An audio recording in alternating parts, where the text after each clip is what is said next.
trabalhei 15 anos em grandes empresas, eu digo que essas histórias eu não as vivi, mas eu as vi acontecendo. Pois E, é. e é sempre muito impressionante para mim porque que as pessoas aceitam. Todo mundo tem seus justificativos. Seja o salário, seja o dinheiro, seja o medo, seja o assédio do outro. Mas muitas vezes eu percebo cada vez mais que esse ambiente, muitas vezes, que ele não é um ambiente tóxico, né? Mas ele é feito com pessoas que gostam de criar uma forma de fazer. Por exemplo, chefe muito mandão, ele é apoiado pelo presidente, porque aí o presidente acha que assim vai dar muita produtividade, porque o presidente tem esse passado. Então, na verdade, é um colocando sobre o outro a própria experiência e não se permitindo modernizar também. Mas tem as pessoas que têm o prazer, que são esses psicopatas. Como que a gente identifica um psicopata no trabalho?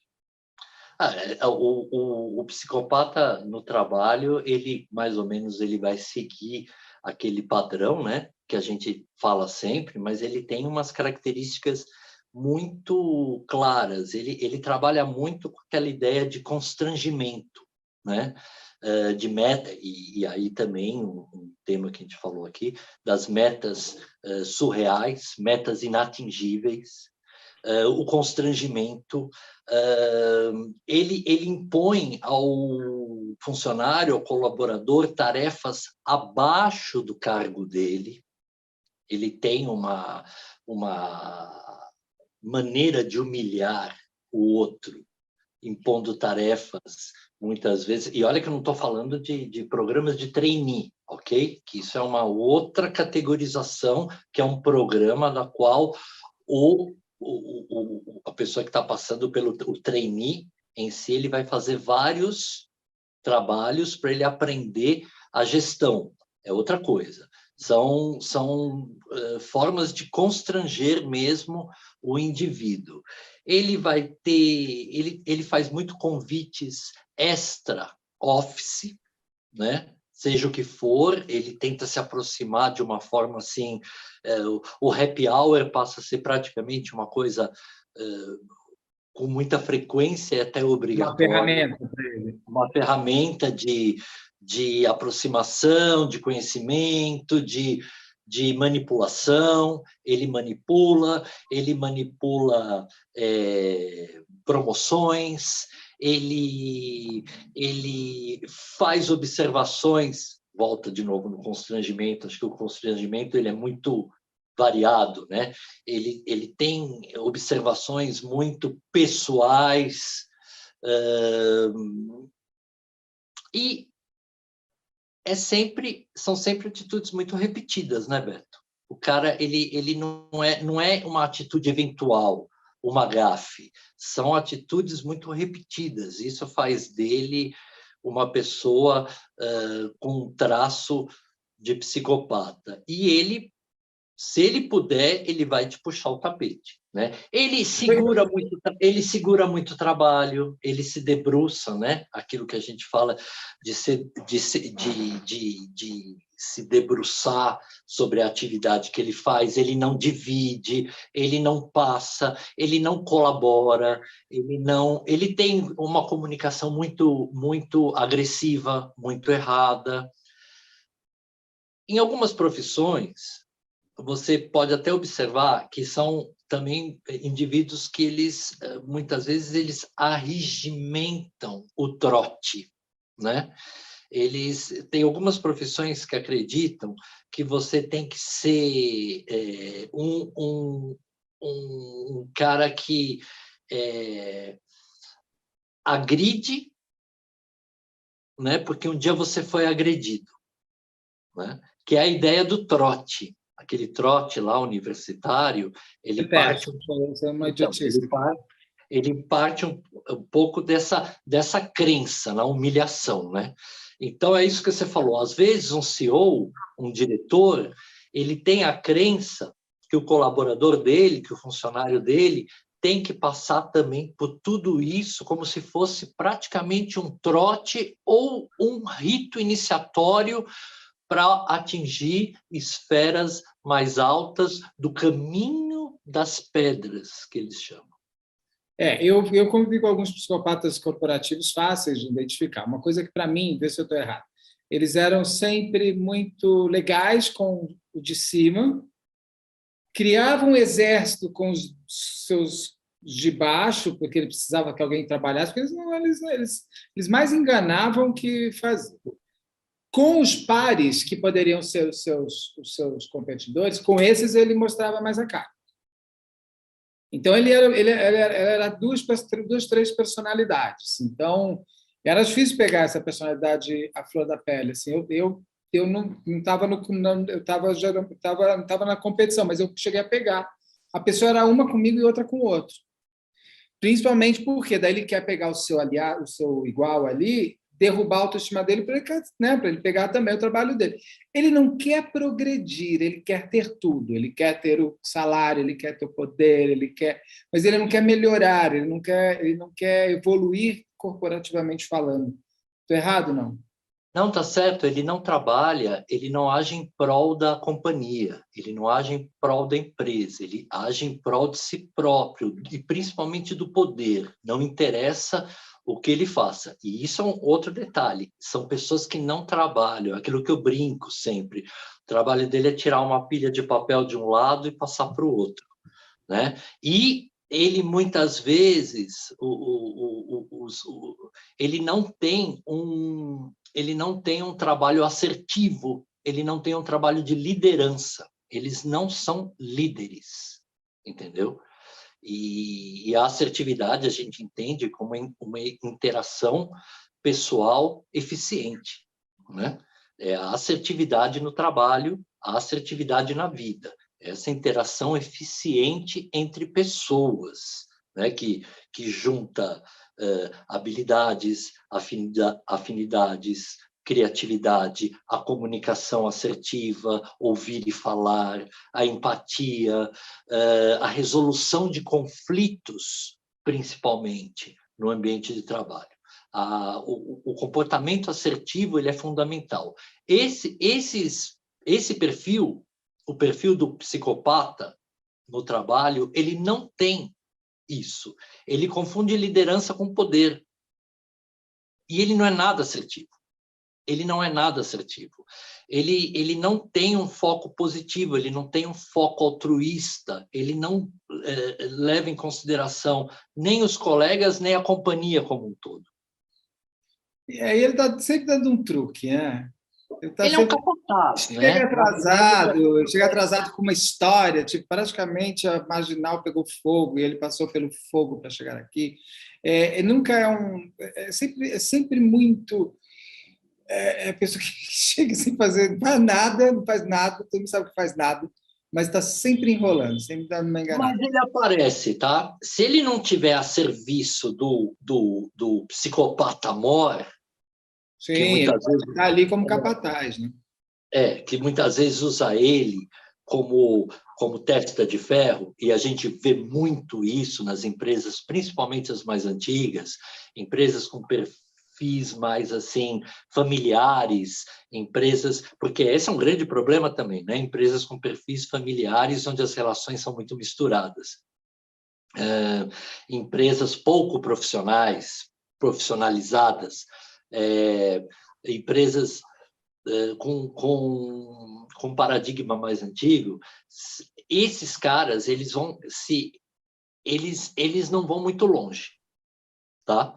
Se for esse modelo novo de startup, por exemplo, que eu gosto muito, as startups são muito ágeis, né? Porque elas têm a grande maioria delas, elas são muito ágeis porque elas têm uma visão muito de criar cultura entre os colaboradores, entre os funcionários, né? Eles até optam em terem pessoas com menos currículo, mas com mais disposição a absorver aquela nova cultura. E isso é muito legal, porque quando a gente trabalha com treinamento pessoal, né, a gente vê uma coisa muito legal. Antigamente, se gastava uma fortuna, Beto, e você sabe bem disso, se gastava uma fortuna em treinamento de equipes para desenvolver pontos fracos dos indivíduos. E hoje já não tem mais isso. Hoje em dia você investe em equipes múltiplas, né?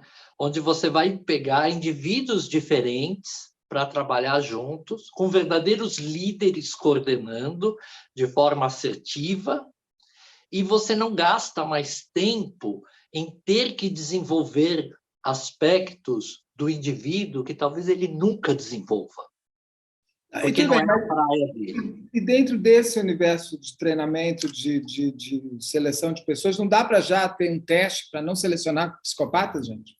Sim, claro, existe. Olha, eu conheço uma empresa, eu não posso falar o nome, mas eu conheço uma empresa, porque tudo isso que eu estou falando para vocês, ou são cases que eu estudei, ou são pacientes, como eu te falei, que são pacientes corporativos e me contam na confidencialidade da terapia. Existem empresas que têm hoje em dia, as corporações sérias, têm uma malha de contratação formidável, formidável. Não passa. O cara não passa. Porque a grande sacada da psicologia do trabalho não é o desenvolvimento, mas é a contratação do indivíduo, como você falou.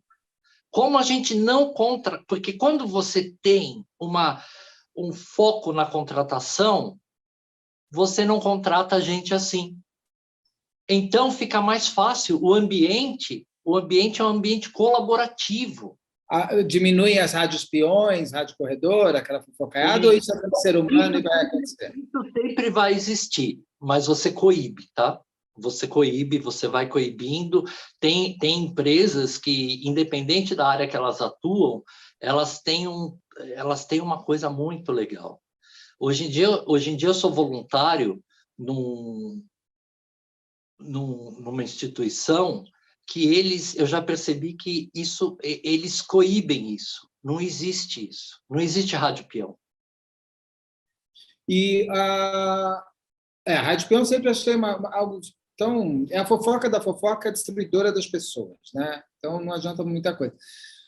Agora, esse tipo de seleção, ele consegue evitar, como aquela estagiária que matou a mulher para pegar o lugar dela, você consegue evitar até esse tipo de gente, porque esses não são os mais ardilosos. Para quem não sabe, esse é um caso que eu ainda vou fazer comentado dele, que é uma menina do litoral de São Paulo, lá em Cubatão, que queria...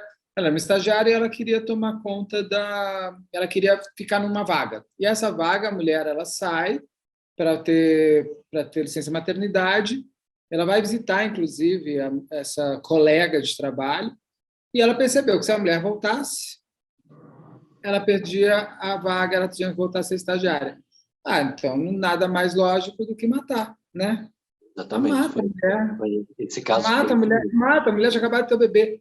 Ela contrata um cara que atira e tal. Então, esse tipo de gente, do mal, porque aí não é só um psicopata. O psicopata corporativo, ele pode destruir você emocionalmente, mas ele não vai te matar. Essa mulher, ela é má, além de tudo. Ela pegou 30 anos de cadeia. Essa menina, mulher má, essa também, esse tipo de seleção evita. Sim, porque você tem testes muito acurados, né? Onde você pega esse tipo de pensamento pobre, essa pobreza cognitiva, essa pobreza emocional. Então, o indivíduo, ele acha que... E não adianta você ter diploma disso e daquilo, tá? São testes completamente projetivos que o indivíduo não sabe o que está sendo avaliado nele. Então, são testes que pegam exatamente esse nível de sutileza, tanto dessa pobreza, dessa literalidade cognitiva, como dessa falta de empatia. Então, são testes projetivos. Eu conheço muitos deles, eu aplico em consultório e eu percebo que o paciente não tem ideia do que eu estou mensurando ali. E esse tipo de contratação, ele é um excelente filtro. É um excelente filtro. Então, vale a pena as empresas investirem efetivamente na área de recursos humanos, e recursos humanos não é só folha de pagamento, né? Investir em recursos humanos, contratarem psicólogos, psicólogos treinados, equipes de avaliação de desempenho profissional, psicometria, os testes, para fazerem essa triagem da contratação.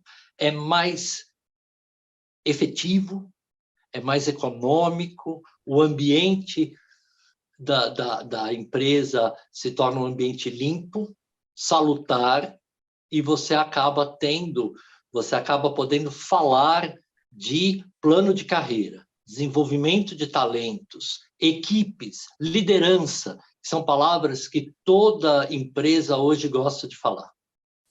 Esses psicopatas corporativos são os psicopatas da vida, eles não têm cura. Não, eles não têm, porque eles são gratificados com muito pouco, né? A gratificação deles é pobre. Então, você vê aí os caras que puxam o tapete dos outros. Por que ele puxa o tapete para quê? Ele não vai dar conta de fazer o que o outro faz. Ele está enganando a quem? Só se for o psicopata-chefe, né? Porque ele não vai dar conta. A gente sabe que ele não vai dar conta. A gente sabe que ele é raso. Né? Não adianta apresentar o currículo, porque muitas vezes o currículo não abrange a habilidade. Né? E nada então, como checar a referência. Né? A gente fala de currículo e de habilidade. São duas coisas diferentes. Tá? Muitos desses caras têm um currículo todo lapidadinho, mas ele tem uma habilidade zero. E a gente sabe disso. E os currículos mentirosos também. Ah, sim, porque realmente, de fato, são raras as pessoas que vão checar currículo, né? Eu não entendo isso, mas tudo bem. Eu não entendo não checar currículo, porque ali você coloca o que você quiser, né? Você trabalhou na empresa, se trabalhou e você